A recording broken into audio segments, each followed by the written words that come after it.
Good evening, I'm Lisa Townsend, your Police and Crime Commissioner for Surrey. Welcome to our Policing Your Community event for Guildford.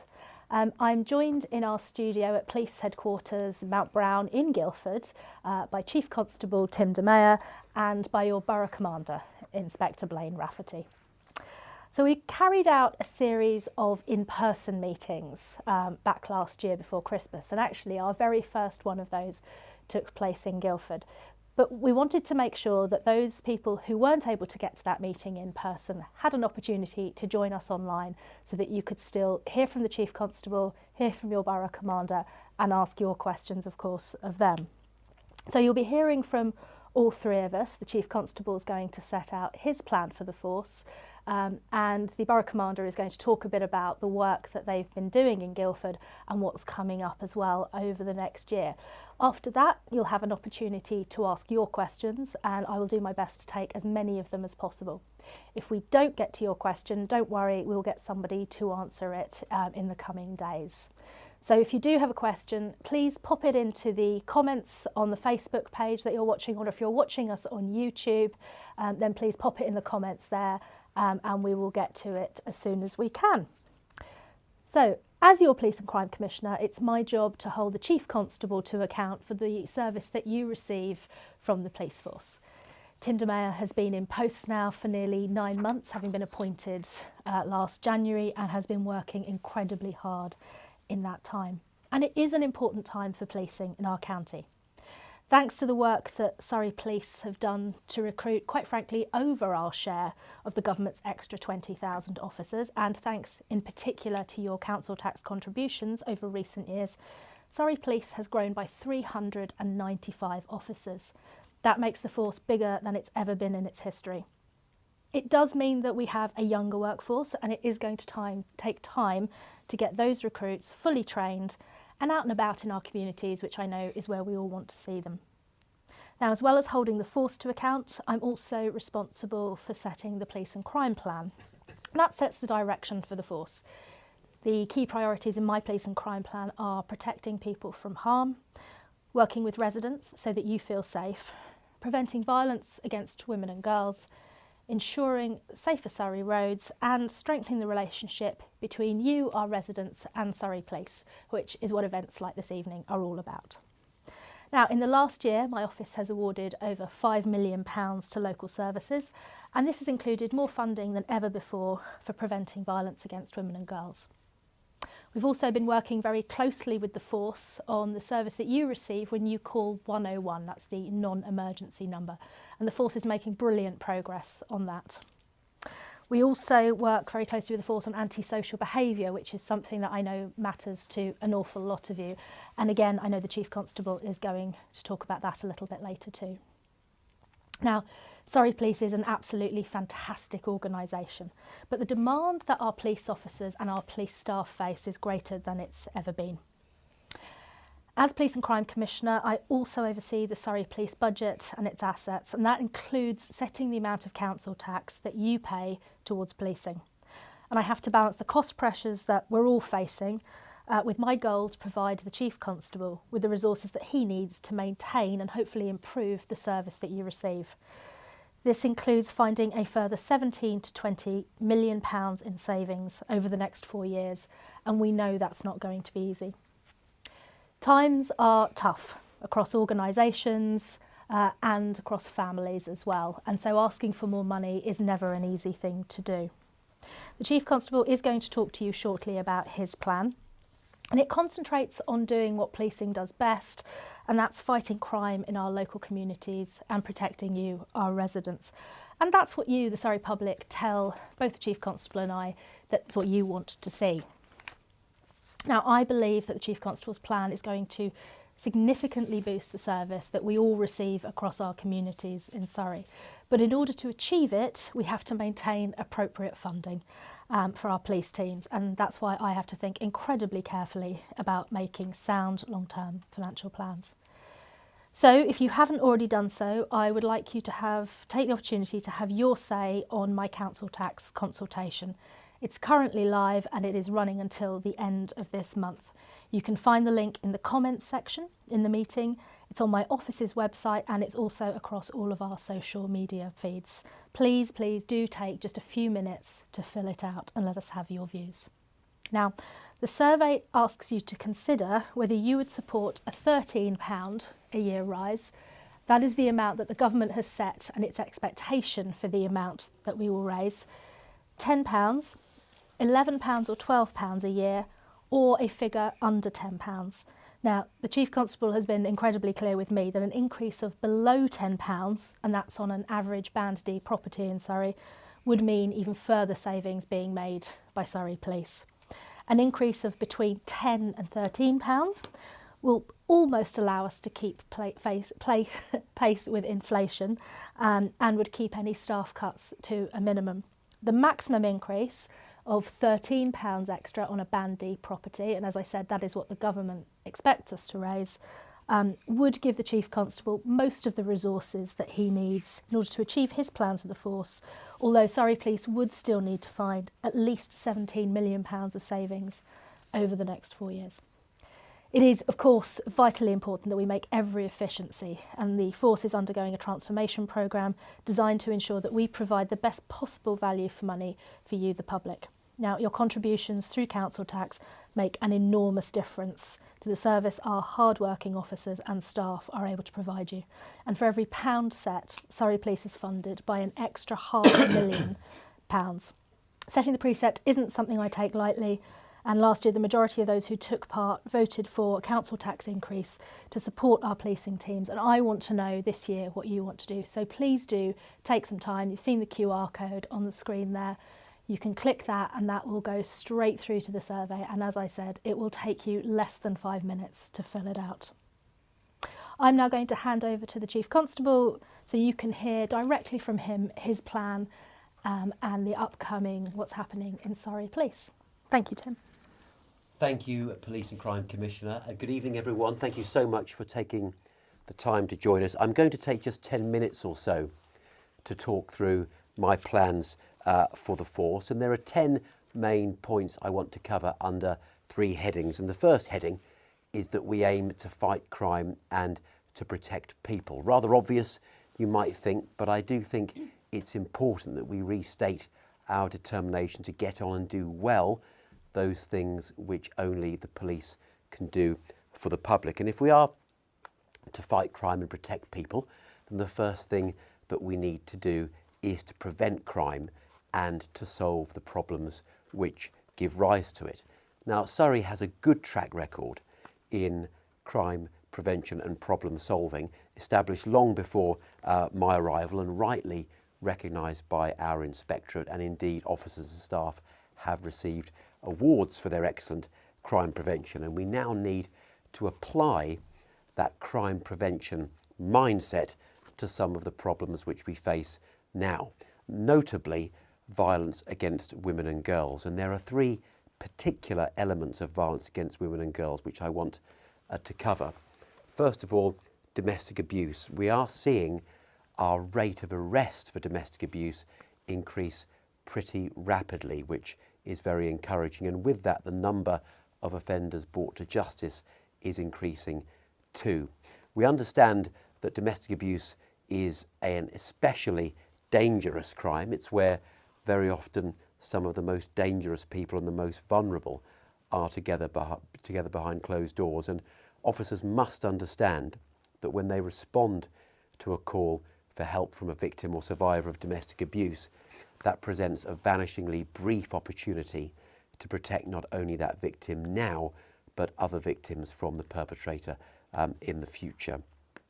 We also need to continue to improve the quality of service we provide in respect of cases of rape and sexual assault. That means increasing both the charge rate and, in partnership with the Crown Prosecution Service, the conviction rate for rape, both of which are way too low. That means providing exemplary victim care. It means making the very best use of forensic evidence and new advances in digital technology. And it also means applying the principles of the government-backed Operation Soteria, which encourages police forces to take a different approach to investigating sex crime in respect of how we deal with suspects, the victims and the overall context of an investigation, and I'm pleased that we're applying that now in Surrey Police.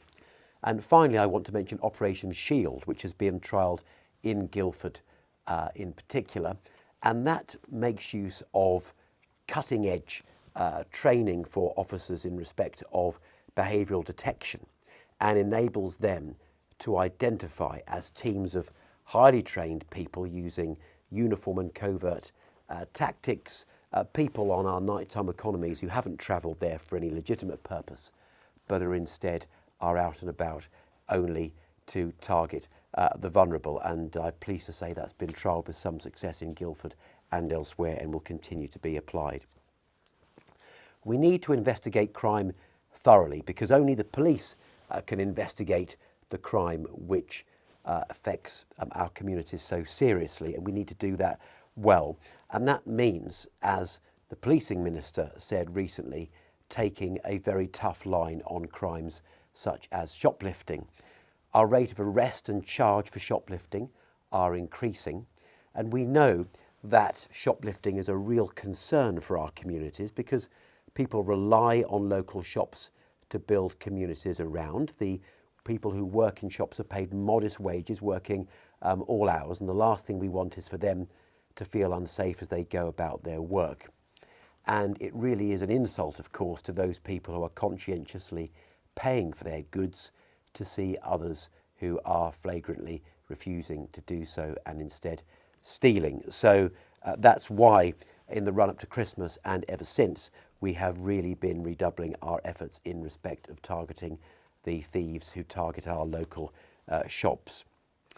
We need to pursue criminals relentlessly. Once a line of inquiry has been identified, whether by the member of the public who's pointed out the open space drug dealing going on or the named suspect for a crime, we need to pursue those lines of inquiry and bring the offenders to justice. We need to make use of all the advancements in investigation which have developed in recent years, whether in respect of automatic number plate recognition, DNA or other forms of forensic evidence, and get on and do those things which only the police can, namely responding swiftly to calls and following the lines of inquiry which the public expect us to.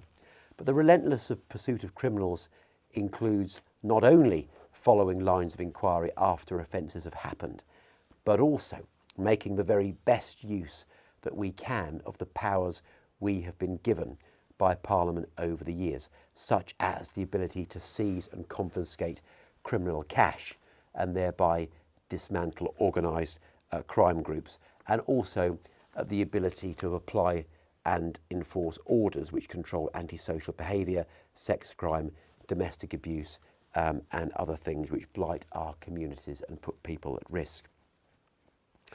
We need to provide outstanding victim and witness care. It's a big step to report a crime to the police, and of course what is an everyday occurrence for the officer may well be a once-in-a-lifetime occurrence for the victim or witness, and we need to ensure that we treat victims and witnesses with the same care and support that we would expect our own nearest and dearest to be treated with in the same circumstances. Very often in the type of crimes with which we now deal, the victim is also the witness is also the victim. The victim is the only witness, and therefore it's vital that we do all we possibly can to ensure that they have the confidence and the fortitude to stay with us from report right through to court. Trust is so important for the police force because without the trust and confidence of communities, we don't get the information, the intelligence and the evidence that we need to act on in order to protect people.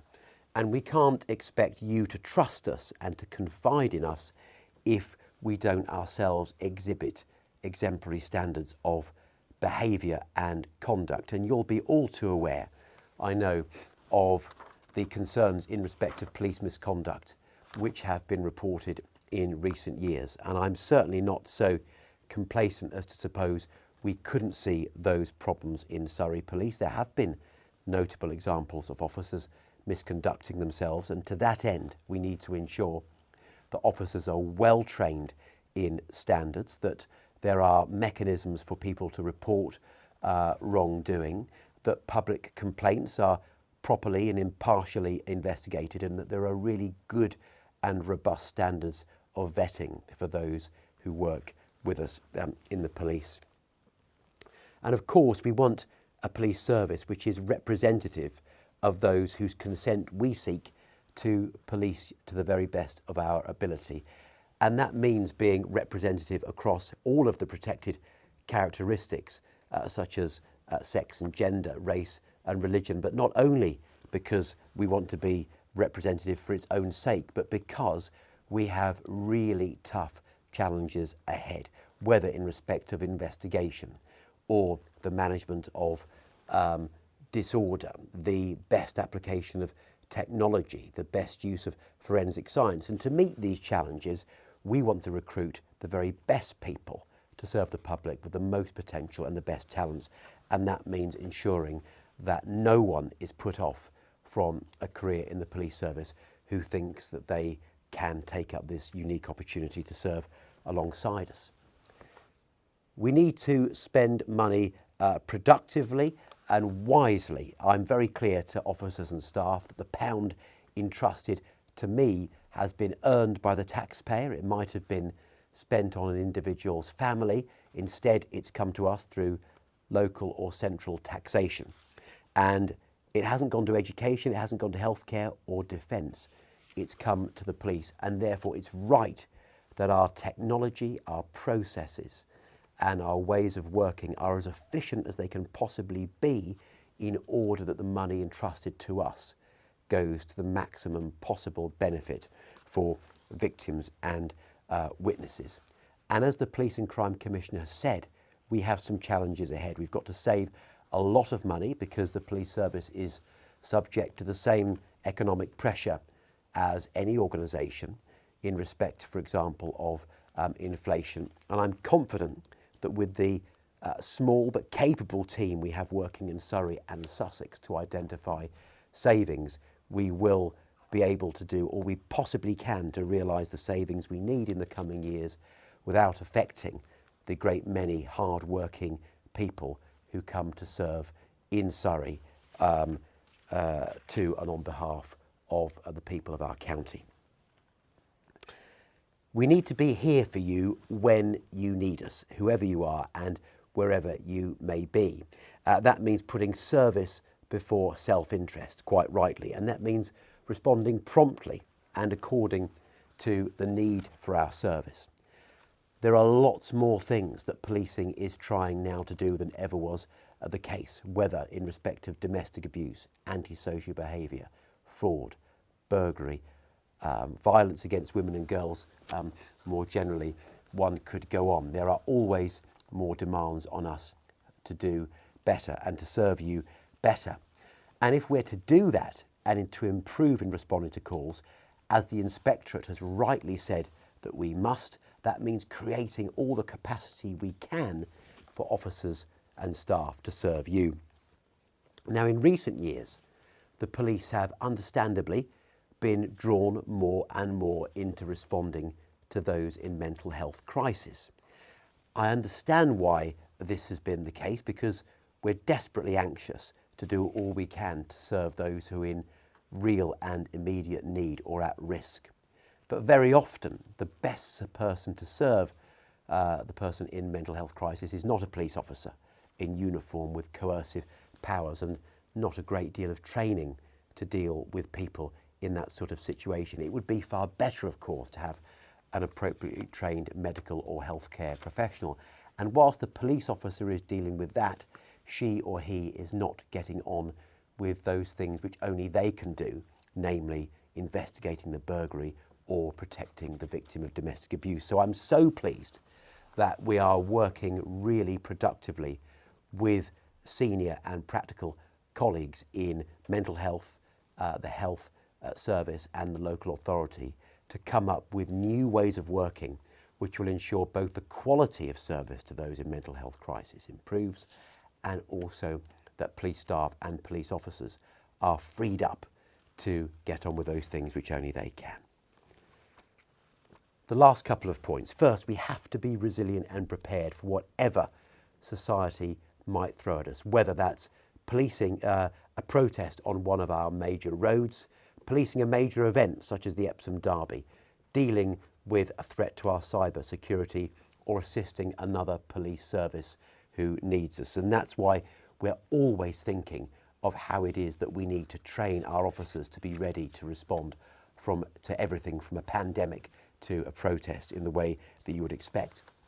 And finally, policing is tough. Officers do race to things which most would race from, and they do things which most could not or would not do. Police staff see every day things which many would not see in a lifetime, and that brings with it certain stress, and we need to make sure our workforce is resilient, fit, healthy and safe in order that they are there to serve you as only they can. That means attending to the fitness, health and safety of officers as best as we possibly can, and we're determined to look after the well-being of officers better than we ever have, not only because that's the right thing to do, because it then gives us the most resilient crime-fighting workforce to serve the public of Surrey. So that summarises my plan, and with that I shall hand over to our Borough Commander to tell you a bit more about things locally. Thank you. Thank you, sir. Good evening, everyone. My name is Blaine Rafferty, and I'm the Borough Commander for Guildford. Before I start, just to give you a little bit of information about me. 24 years in service nearly. I've always worked at the Guildford Borough, starting at Ash way back in 2000. I've done every rank uniform, doing the response teams, had some CID experience, investigation, worked in anti-corruption, done a little bit of covert policing, and I've been in post as a Borough Commander now for just shy of a year. And what I'd like to talk to you about is how the Guildford Neighbourhood team is made up. And there's me as the Inspector, the Borough Commander. I have one office manager. I have two sergeants who work with me. I manage a team of 7 PCs, 12 PCSOs, 2 YEOs, which are youth engagement officers. So they work closely with schools and the youth of Guildford. 1 ASB officer who helps build cases against individuals that might commit ASB and that we need to deal with quite robustly. As a team, we work very closely with a number of other departments. They're listed there on the side of that slide. But just to go through a few, we've got CID, which is the Investigations Department, Safeguarding Unit, the Sexual Offences Investigation Team. We've got Custody, Professional Standards, Problem Solving Team, who we work with a lot because a lot of our work is around problem solving in the community, Roads Policing Unit and the Dog Section, and then many others. I now just want to touch on what you can expect from Guildford Police moving forwards over the next year and many more to come. So first off, I want you to understand and I want us to understand and deal with what matters to you locally. So what is affecting you, what is causing you fear or causing you to want us to come along and deal with that. And the way we can do that is by communicating with you openly and listening to you. We want to treat people fairly and we want to be visible in our community. I've got PCs and PCSOs who are all uniformed officers. They will go out in vehicles, they will go out on foot, you will see them travelling on buses. And they are there to engage with you, speak to you directly and be that point of contact for you. I want you to have informal contact with police, so that's through email or in person or these events that we're putting on here. I want to keep people informed and updated about what we're doing. So if you don't already follow us on social media, we are on Facebook under Guildford Beat. We quite regularly post on there what we are doing, issues that are happening and the good work that we do. We want to care and take your concerns seriously. We want to proactively tackle long-term problems. And I've got some examples that we can talk about later, but the Chief Constable has already mentioned Op Shield, which is violence against women and girls in Guildford Town. We've also got Operation Cult, which is focusing on antisocial behaviour. And then we've done a number of operations jointly with partners around shoplifting. We want to use data to effectively use our resources. So I don't have an infinite amount of resources. I do need to prioritise our workload, what's happening, and we will use data in order to direct those resources to where it matters most. What we need you to do to help us with that is to report incidents, because if you report them, then we know they're happening and we can respond to that. We want to play a key role in Guildford Partnership, so we do work with Guildford Borough Council very closely. We work with the Fire Brigade, other emergency services, charities, the NHS, hospitals, and the university as well, plus many others. And then lastly, we want to involve our community in our problem solving. So we want to ask you how we can do, what we can do to make things different, because we appreciate that you may actually have some great ideas yourself. And finally, I just want to touch on our priorities for the year moving forward. So first off, I want to build the trust and confidence with the communities of Guildford. We want you to be able to come and speak to us, tell us about what's happening, and feel confident that we are going to respond to that and deal with it effectively, and we're going to listen to you. We want to target specific activity. We want to be more proactive with policing operations, so I'm really keen to have my team out there being proactive, targeting those offenders that are committing crime. We want to engage with our communities, so you'll quite often see that we are trying to do pop-ups in locations where there are high volumes of the public attending, so quite often we will have a stall outside Tesco's in Park Barn or the town centre or other locations which are attended frequently by people. And we try and do them as far as wide as possible so that everyone can have an opportunity to see us, and they are advertised on our Facebook page in advance. We want to focus on violence against women and girls. We have run Operation Shield in Guildford. We've done it twice now, once focusing around Freshers' Weekend and then once at Christmas. They're very successful operations in identifying those that wish to do harm, and we're looking at doing some more of them this year, and we work very closely with partners in order to do that. We want to do a lot more problem solving. We want to focus on antisocial behaviour. So I've talked about Operation Colt in the town centre, but not just in the town centre, but also outside of the town in other areas of the borough. I understand that antisocial behaviour can cause a lot of stress and anxiety to people. We have a lot of tools that are available for us to use. We work with a lot of partners in order to deal with them, and we will work proactively and robustly to deal with offenders that commit ASB. And then lastly, we want to prevent residential burglaries. So my team's done a lot of work recently leading up to the darker nights when we do know that burglaries increase, in order to raise the profile of burglaries, the importance of protecting yourself, what you can do to prevent them happening, but also responding to those burglaries and those victims of crime to make sure they feel safe and they get a good service.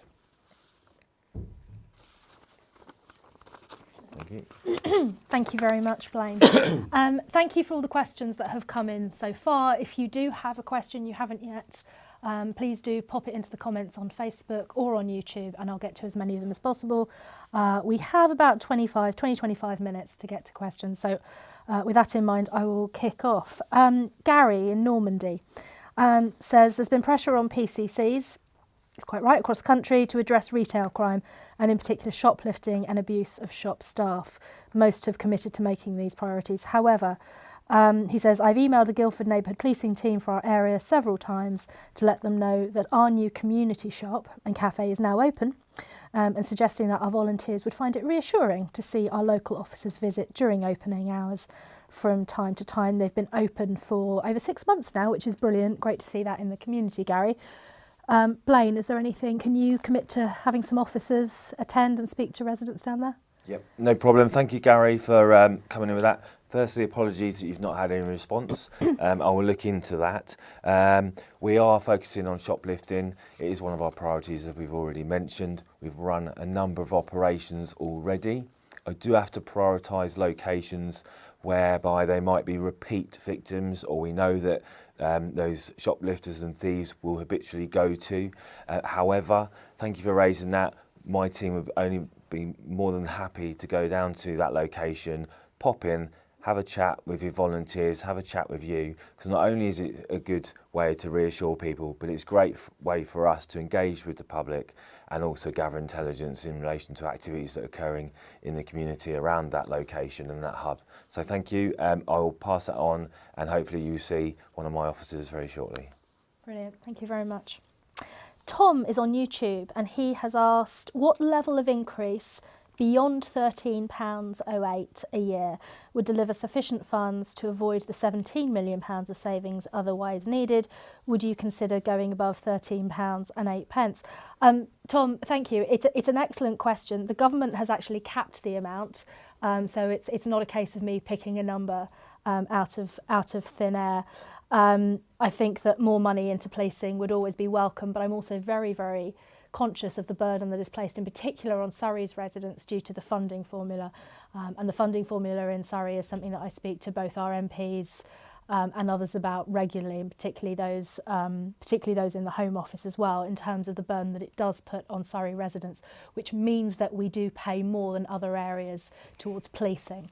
So I'm very, very conscious of that, and I think that it's right that we find an amount that is fair, that doesn't overly discriminate against Surrey residents, whilst also, as I said, making sure that the Chief Constable has the money that he needs.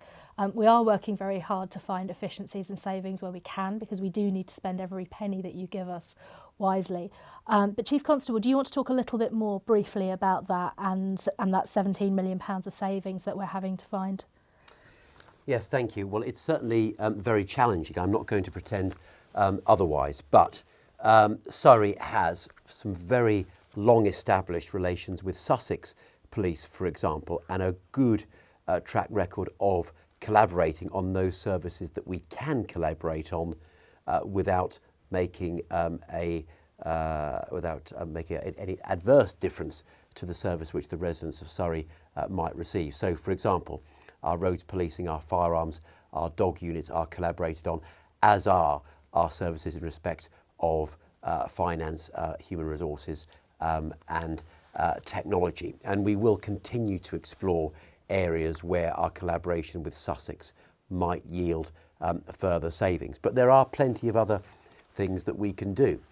We will go line by line through every item of expenditure to make absolutely certain that it is efficient and justified, and that includes ensuring that our contracts are very carefully managed from the point of agreement right through the life of the contract. It includes making sure that when we introduce new ICT systems which promise benefits, that we really make sure we're realising those benefits in such a way that efficiency is maintained, because Surrey Police, like most police forces, spends the great majority of its money on people. And the last thing, of course, we want to do is to have fewer people, because those are the staff and officers on whom you rely to answer the phone, engage with about a crucial bit of intelligence, or investigate your crime. So we will continue, whatever the settlement is that we receive, to focus our efforts very keenly on making sure that we work as productively as possible.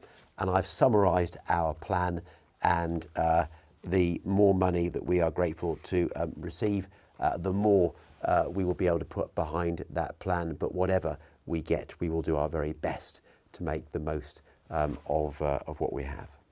Thank you very much, Chief Constable. I've got another question on the council tax, and this is from Brian, who's asked on YouTube. And he says, it's a really good question, Brian. Just wondering what percentage of Surrey residents have responded to this and previous surveys asking what they are happy to pay for policing. And the honest answer, Brian, is not as many as we would like. So the average response to our surveys in the past 3 years has been about approaching 3,500, which obviously as a percentage of the Surrey public is very small, and it's not enough. I would love more people to reply to the survey. Please do share it with any friends and family that you've got living in Surrey, because we do want as many responses as possible. So far this year, we have more responses now at this stage than we had certainly in 2022 by the end of the survey. So it is increasing, and that is good. But I do have to balance getting it out across channels, and I've said we get it out across all of our social media channels. It goes to In the Know, which is an email that a lot of you will receive. The Force have been promoting it as well. and we do try and get it out there as far and wide as possible, but I have to balance that with what would be the very expensive cost, of course, of paying more to get it out there. So trying to balance that, and also, of course, aware of the fact that I'm not aware of any other tax, be it local council tax or government tax, where you're specifically consulted on it. So we are trying to balance that all of the time. Once we are doing everything to increase engagement, and once the survey is closed, we always share a report every year with the response from the public and how that breaks down. So if you are particularly interested in that, you can have a look at it. Nikki on Facebook asks a really good question, Chief Constable, about rape. Surrey Police has the worst rape charge rate in England and Wales. What is being done to improve these outcomes? There's an enormous amount happening, isn't there? I mean, you know, you and I chair the Criminal Justice Board, where we work with the CBS, with courts. The entire criminal justice process has a role to play in this. From Surrey's point of view, do you want to give us a bit of an update? Thank you, Nikki. It's such an important question. I'm not quite sure that it's accurate to say that our charge rate is the worst in England and Wales, but I'm not going to labour that point, because it wouldn't matter which police force one was talking from the perspective of. The charge rate wouldn't be good enough.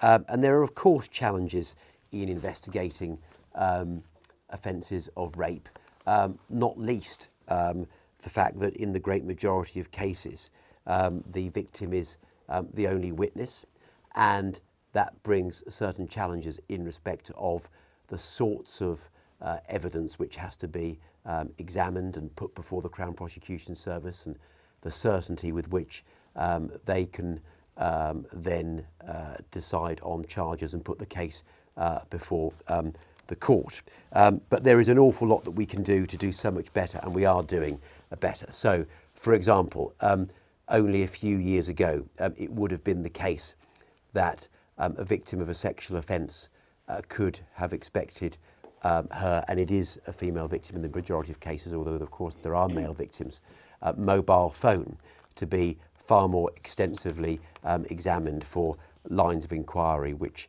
might be relevant to the offence. Now, as a result of reforms, there are much fairer processes which ensure that we both protect the victim's right to privacy whilst getting the information we might need in a way which doesn't compromise the right to a fair trial.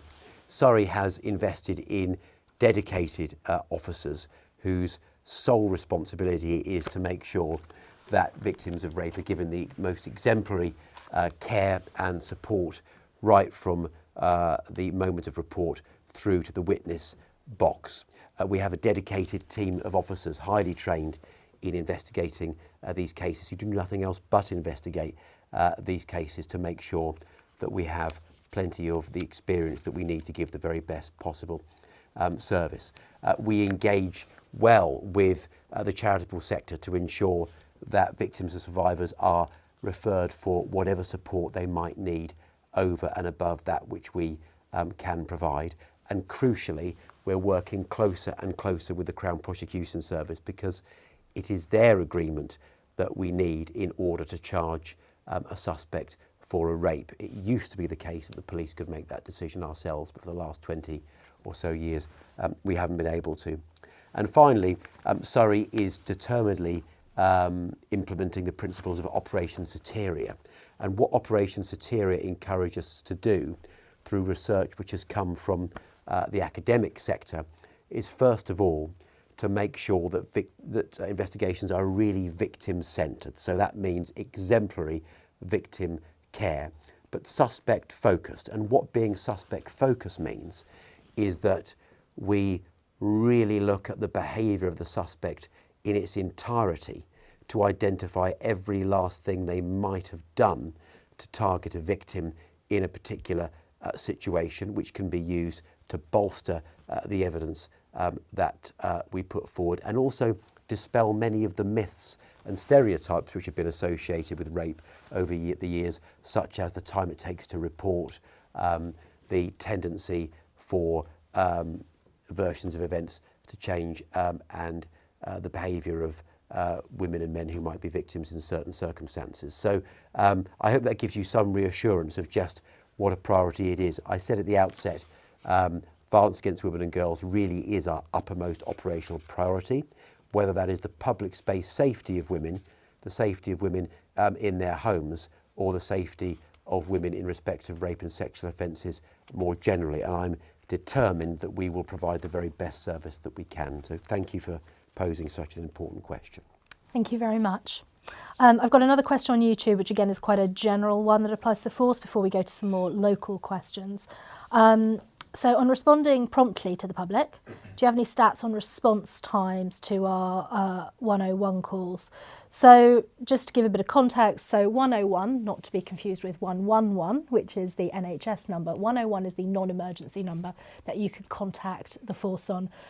You can call us on the phone. We also have digital versions of 101 as well. And I know that it was something that was picked up by His Majesty's Inspectorate of Constabulary. It's really, really important. Our performance has drastically improved actually year on year. We've had a 71% reduction in waiting times if you compare December 2023, so last month, to the same period of time in 2022, where a caller would have waited 325 seconds for an answer. The average wait time for 101 was 93 seconds last month. Chief Constable, you and the incredible call handlers and everybody in the contact centre here at Mount Brown has been doing phenomenal work on it, not just in response to HMIC's report, but also long before that. Do you want to talk a little bit about the challenges that led up to our response rate and how we've been dealing with it?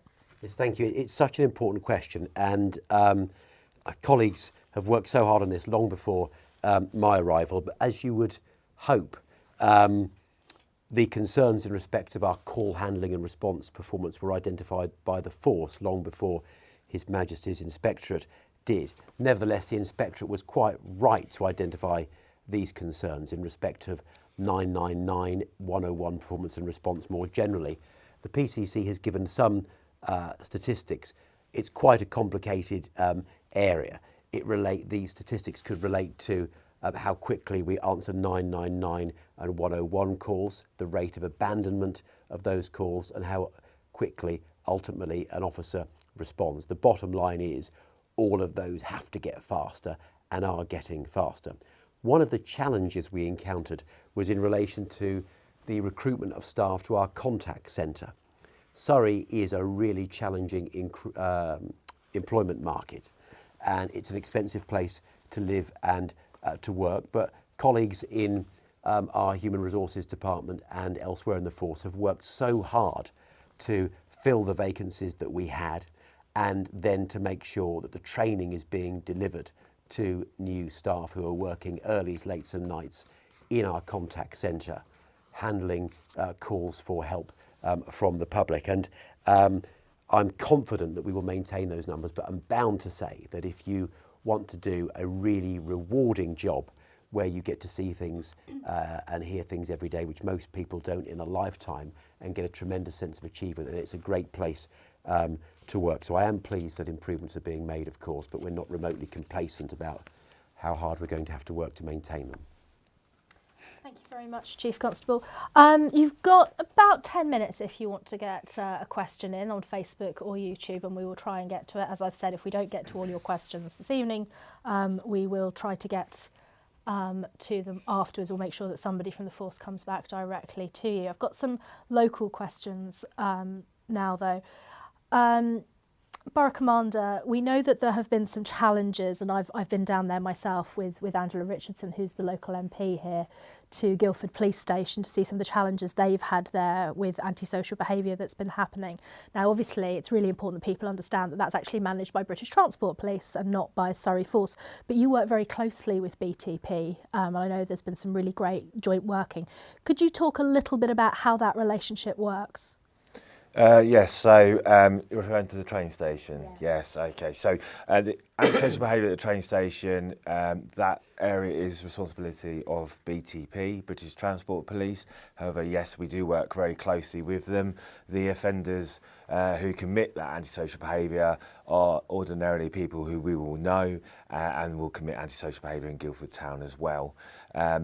We do have information sharing protocols which allow us to share and understand who's committing what offences. We will understand who's wanted for what offences and help support them in going out and trying to locate those offenders. And we are looking at dealing with the antisocial behaviour that occurs quite regularly at the moment in Guildford town on a Sunday, which does then spill over to the train station through a number of methods. So that's where I talked about Operation Colt, and that is an operation where we are focusing on dealing with youth ASB and the criminality that comes with it over a Sunday mainly, but also wider on the weekend and Friday nights. We have been successful in securing a significant amount of funding from the Safer Streets project, which is going to allow us to inject that funding into a number of interventions which will help reduce that antisocial behaviour. You will start to see those interventions coming into play very soon.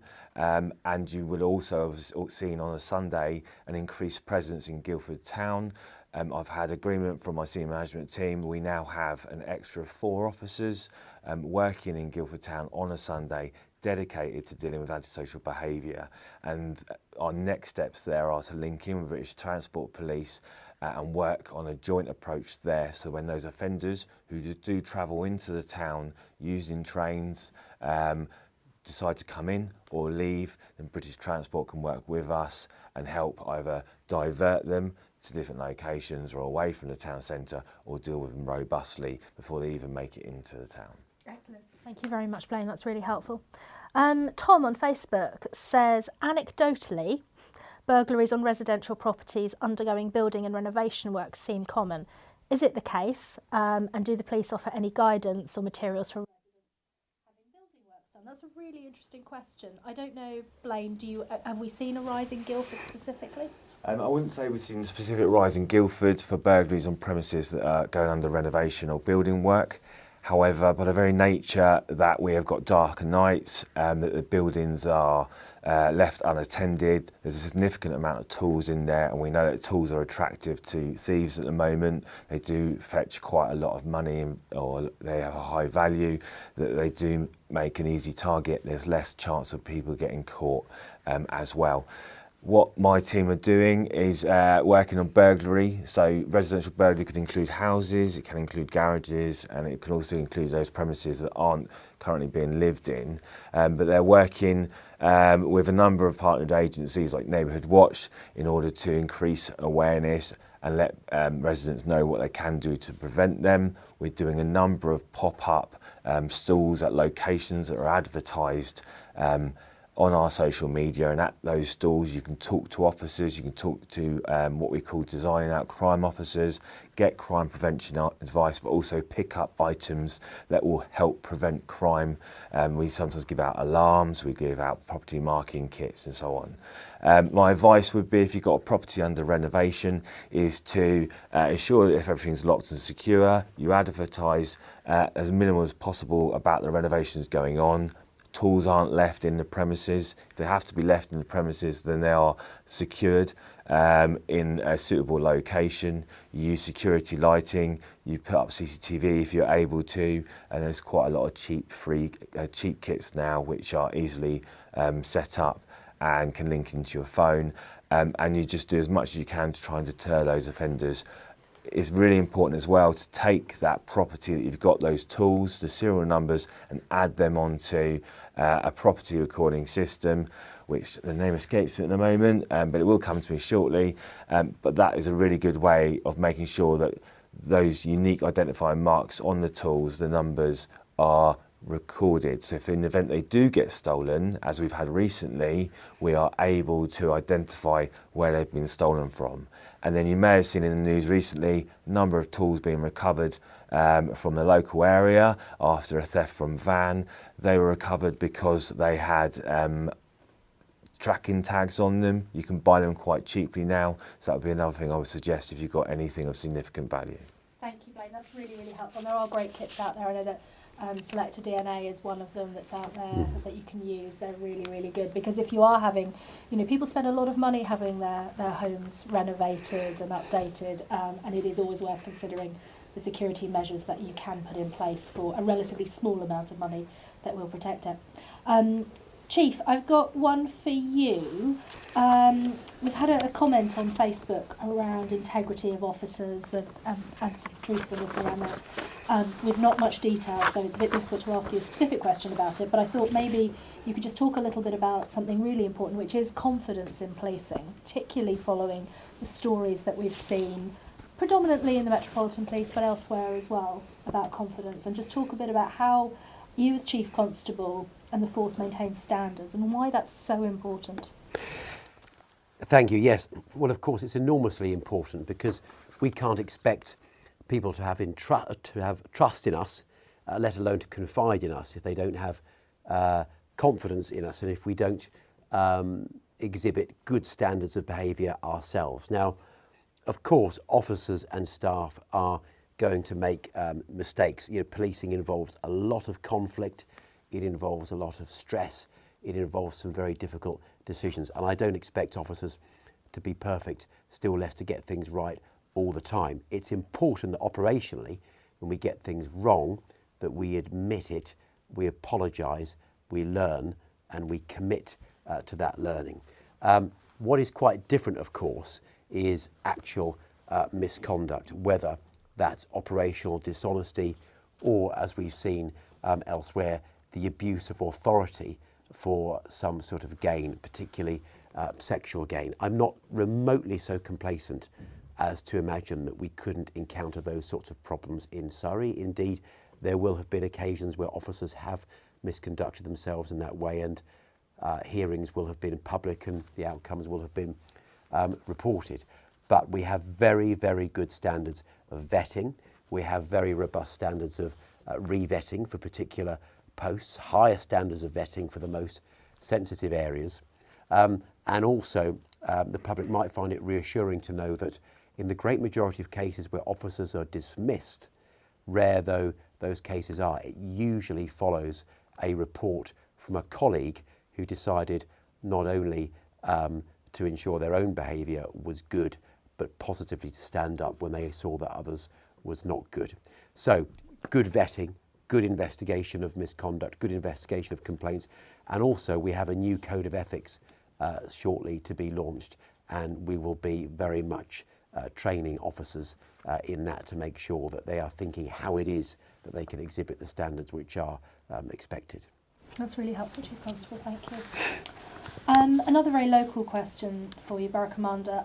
One of the issues that comes into my inbox a lot, and it comes in at certain times of year, and you're very well aware of it, is traveller sites, and particularly the one at Stoke Park. I wonder if you might explain, I get a lot of emails from councillors and residents when it happens, who believe that it's solely the police's sort of job to take control of it, and actually it's a bit more complicated than that. I wonder if you could take the opportunity for the benefit of those who are watching to just set out what will happen and what they should do and who they should contact if they're concerned. Yes, no problem. Yeah, I understand that encampments can be an emotive subject to people. However, we do have to balance everybody's rights when they occur. Surrey doesn't have a kind of a site where you can direct encampments to. Now, in Guildford, we do have a number of locations which we know are regularly used by members of the travelling community in order to set up encampments. It's not always a police response. There has been a change in law. It does give us greater powers, but there are specific things that need to be met, specific thresholds for us to use those powers. We still have to use them proportionately and fairly as well, taking into account people's human rights and also understanding that I could robustly move an encampment on from one location to another location, which would then cause further issues or more issues. We have used those powers in Guildford last year, and we used them robustly and very successfully. But there are occasions when they just won't, the threshold just isn't met. What will happen is we get notified when an encampment turns up, normally by a member of the community, which is great. We will turn up and we will assess the location, the size of the encampment, the amount of caravans there are, and what impact that has. If the threshold isn't met for us to move that encampment on, then we will work closely with partners such as Guildford Borough Council, who will generally take the lead on them, and we will aim to use the powers that they have in order to move that encampment on and evict them. Whilst that encampment is there, we monitor very closely the crime, if any, that it does occur. We monitor the complaints that come in, and we visit it regularly, and we have a good relationship and communication with the members of that encampment, which ultimately is a community in itself. What we are looking at doing, or I'm looking at doing working with Guildford Borough Council, is we are looking at trying to identify the top 5 sites in Guildford, and I know where they are already, but we're looking at identifying them and seeing if we are able to potentially use other laws that are available, such as injunctions, which will prevent any encampment being allowed to turn up at that location. That is going to be a bit of a long road ahead, because there are a number of things that we need to go through and a process, but hopefully we're going to be looking at that as another means of dealing with it. But we will always deal with encampments fairly and proportionately, and I understand they do cause an impact on people in the community, and we will deal with any criminality that comes from them quickly as well. Thank you very much. Chief Constable, I know it's an area that you dealt with quite a lot actually in your previous force in Thames Valley. I just wonder if there's anything you'd like to add to Blaine's comments around, as a force, how we do it, because it is a complicated and at times controversial area, but there are those rights that have to be balanced.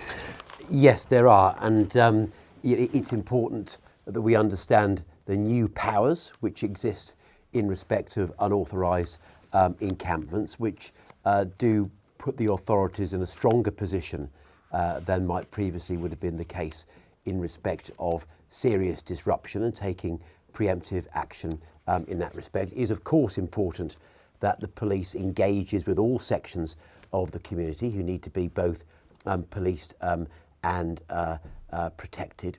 And on this matter more generally, I think it's important to consider how it is that the police engages with the rural community overall. That's not to say that unauthorised encampments affect only rural areas, but we know it's more likely to be a problem there. And I am determined that Surrey Police develops its response to rural crime more generally, and that means better prevention, better response, better engagement with communities whose businesses might be affected. So it's part of an overall approach of engagement and enforcement, which I think will balance what we need to do in respect of fighting crime, whilst also making sure that we keep people safe. Thank you, and I think that's an excellent note to end on. Thank you both very much. Thank you to Susan for signing throughout that full meeting. Thank you to you for joining us. If you do have any further questions, or there's anything that you want to contact either my office or the force about, you can get in touch with us on our websites or on any of our social media channels. Thanks so much for your time this evening. Have a safe and enjoyable rest of your evening. Thank you.